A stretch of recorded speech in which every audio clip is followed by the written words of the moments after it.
It's finally time to see who is going to be in the ACC championship this year based on our predictions for 2025. Our top two teams in the conference are Clemson and SMU, both going 7-1.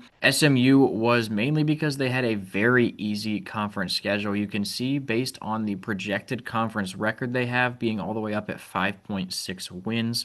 And then Clemson, we just think is going to be very, very solid this year, which is why they ended up being the top two teams there.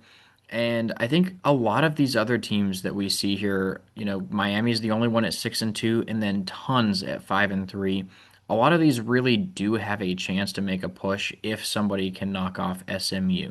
And like Jonah said, with all these teams going 5-3, these are just teams beating up on each other within the conference. But there are a couple outliers. Like the biggest two on this list that you will see in that 5-3 range are going to be Florida State and Virginia Tech. Two teams that, even though they go 5-3 in the ACC, go 7-5 in our predictions. And particularly with Virginia Tech, their projected conference record based off the percentages we gave them was 3.75 wins, and they have 5 wins in conference in our prediction.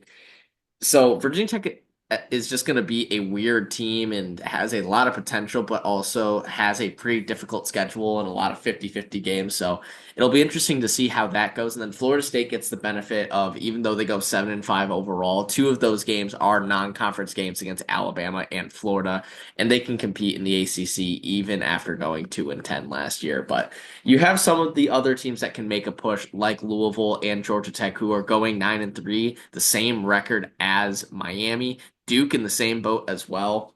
There's a lot of really good teams in the ACC this year. Yeah, a lot of those teams you were just talking about were some of our dark horse teams. Some of our favorites, Georgia Tech, Duke, Pittsburgh, all fall into this 5-3 mark. Really just need to pull off a couple upsets to really hit that dark horse potential. And also, in case you're curious, we did apply tiebreakers per the conference rules for all of these standings.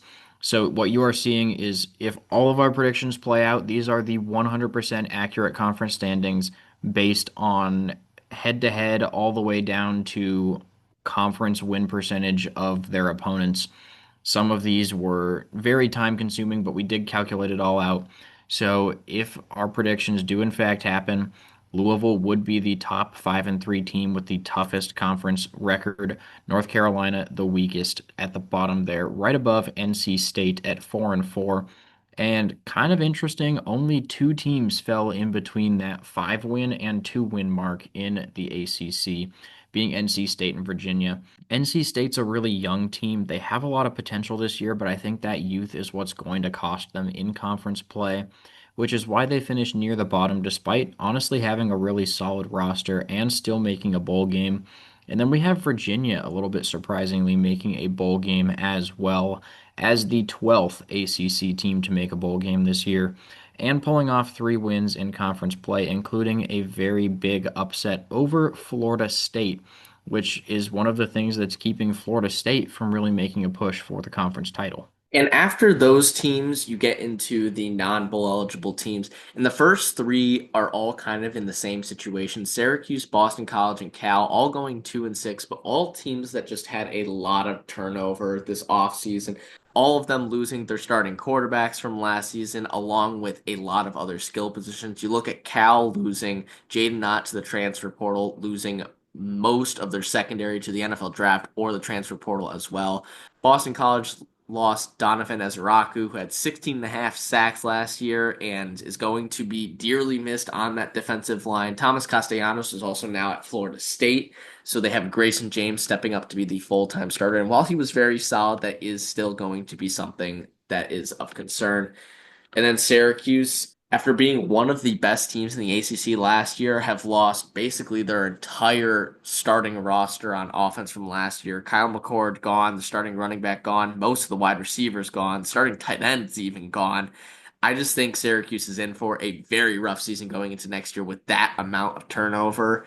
And then the last two teams in Wake Forest and Stanford, just really have nothing going for them. Not a lot of returning production or a lot of big moves in the transfer portal, and that's why you see them at the bottom going winless. I think it'd be very unlikely to see two winless teams in the ACC, but Stanford really has absolutely no one on their team that makes us think that they can get a win in the ACC. And Wake Forest has a couple, but their schedule is a lot more difficult.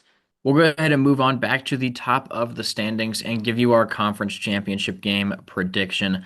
Kind of hinted at it earlier.